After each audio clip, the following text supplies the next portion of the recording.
Hello friends, welcome to Balayya talkies. ఈ రోజు మనం గుడిమల్లం టెంపుల్ చూద్దాం. పురావస్తు శాఖ పరిధిలో ఉన్నందున ఇక్కడ పూజలు చేయడానికి అనుమతి లేకపోవడంతో ఆలయ వ్యవహారాలన్నీ నిలిచిపోయాయి. పలు ప్రయత్నాల తర్వాత 2009 నుంచి కొన్ని నిబంధనలతో పూజా కార్యక్రమాలకు అనుమతి ఇచ్చింది భారత పురావస్తు శాఖ. నాటి నుంచి దేవాదాయ శాఖ ఆధ్వర్యంలో ఆలయ నిర్వహణ సాగుతోంది. చాలా కాలం గుడిలోకి ఎవరికీ అనుమతి లేదు. ఆ సమయంలో చంద్రగిరి కోటలో ఏర్పాటు చేసిన నమూనా విగ్రహాన్ని అంతా సందర్శించేవారు. మళ్లీ పూజలకు అనుమతించిన తర్వాత కట్టడానికి ఎటువంటి సమస్య రాకుండా పరిమితుల మేరకు అభిషేకాలు, పూజలు జరుగుతున్నాయి. సుదీర్ఘ చరిత్ర కలిగిన కట్టడం కావడంతో వారసత్వ సంపదగా పరిరక్షించేందుకు 1954 నుంచి ఈ ఆలయాన్ని పురావస్తు శాఖ తమ ఆధీనంలోకి తీసుకుంది. అప్పటి నుంచి పూజాధికాలపై ఆంక్షలు ఉన్నాయి. తవ్వకాల్లో లభించిన శాసనాలను బట్టి ప్రస్తుతం కనిపిస్తున్న గోపురం 12వ శతాబ్దంలో విక్రమచోళుడి కాలంలో పునర్నిర్మితమైందని పురాతత్వ శాస్త్రవేత్తలు అంచనా వేశారు. సుదీర్ఘ చరిత్ర కలిగిన కట్టడం కావడంతో వారసత్వ సంపదగా పరిరక్షించేందుకు 1954 నుంచి ఈ ఆలయాన్ని పురావస్తు శాఖ తమ ఆధీనంలోకి తీసుకుంది. అప్పటి నుంచి పూజాధికాలపై ఆంక్షలు ఉన్నాయి. తిరుపతికి సమీపంలోనే ఉన్నప్పటికీ గుడిమల్లం ప్రాశస్త్యం పెద్దగా ప్రచారానికి నోచుకోలేదనే వాదనలున్నాయి. భారతదేశ వ్యాప్తంగా శైవక్షేత్రాలు ఒకనాడు విస్తృతంగా విలసిల్లిన కాలం ఉంది.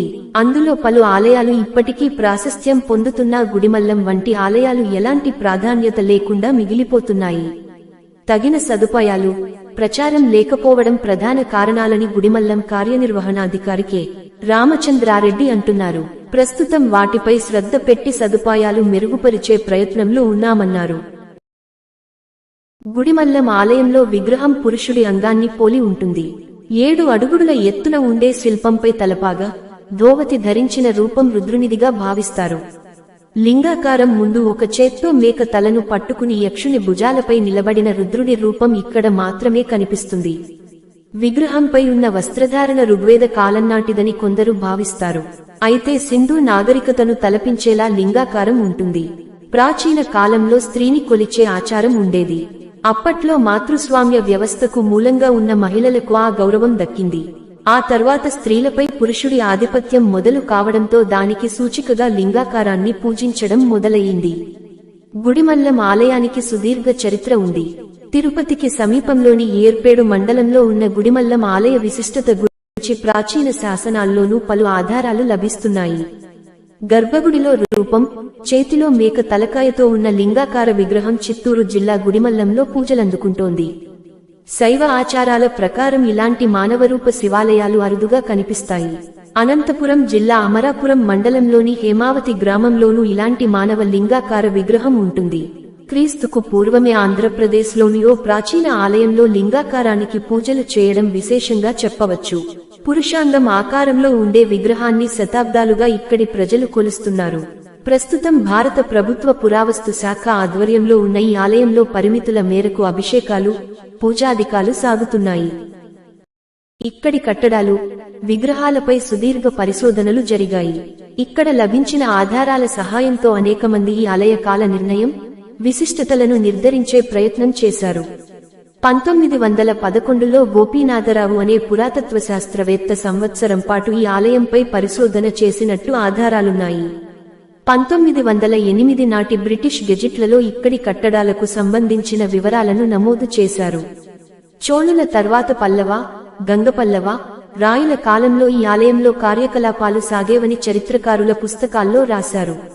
ఉజ్జయినిలో దొరికిన రాగి నాణాలపై ఈ అంగాన్ని పోలిన బొమ్మ లభించిందని, మధుర మ్యూజియంలో ఇట్లాంటి శిల్పం ఒకటి ఉందని, Parameshwara temple Gudimallam development of early Shaiva art and architecture అనే పుస్తకాల్లో ఇంగువ కార్తికేయ శర్మ పేర్కొన్నారు.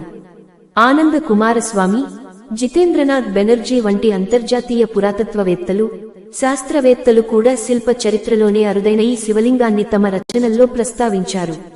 తవ్వకలో లభించిన శాసనాలను బట్టి ప్రస్తుతం కనిపిస్తున్న గోపురం 12వ శతాబ్దంలో విక్రమచోళుడి కాలంలో నిర్మించినది.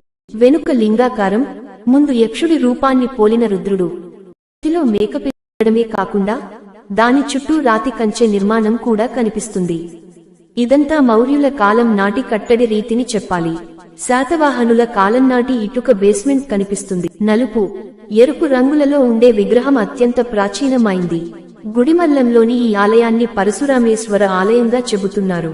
దానికి సుదీర్ఘ చరిత్ర ఉంది. క్రీస్తు పూర్వం 2 లేదా 3 శతాబ్దాల నాడే ఈ ఆలయ నిర్మాణం జరిగి ఉంటుందని పురావస్తు శాఖ అంచనా వేస్తోంది.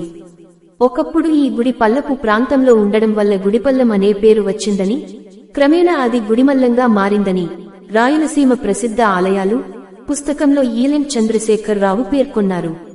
సువర్ణముఖి నదికి సమీపంలో గుడిమల్లం ఆలయం ఉంది. రానురాను నదీ ప్రవాహం తగ్గడంతో గుడి, నది మధ్య దూరం పెరిగినట్టు చెబుతున్నారు. అప్పట్లో వరదల సమయంలో నదీ ప్రవాహం ఆలయంలోకి ప్రవేశించి శివలింగా తాకేదని, ఇప్పటికీ జలాలు ఉధృతంగా ఉన్నప్పుడు లింగాన్ని తాకే ఏర్పాటు చెక్కు చెదరలేదని చెబుతున్నారు. 2004లో ఆలయంలోని విగ్రహాన్ని నదీ జలాలు తాకినట్లు స్థానికులు కొందరు తెలిపారు. గుడిమల్లం ఆలయం ఆంధ్ర శాతవాహనుల కాలంనాటి కట్టడంగా పురావస్తు శాఖ చెబుతోంది.